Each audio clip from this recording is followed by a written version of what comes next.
পাতিটা ভেঙে গেছে, দেখেন এই পাতিটা কিন্তু সম্পূর্ণ,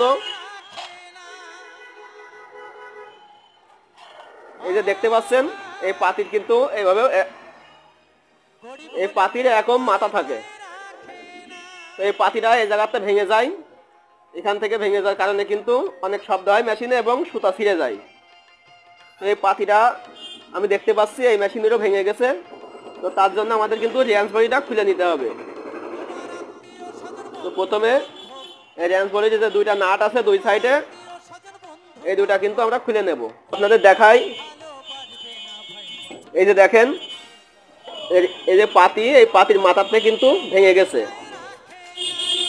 তো এই পাতিটা চেঞ্জ করে দিলে কিন্তু এই যে ঘন ঘন সুতা ছিঁড়ে যাওয়া এবং মেশিনের শব্দ হওয়ার সমস্যা সম্পূর্ণ সমাধান হয়ে যাবে।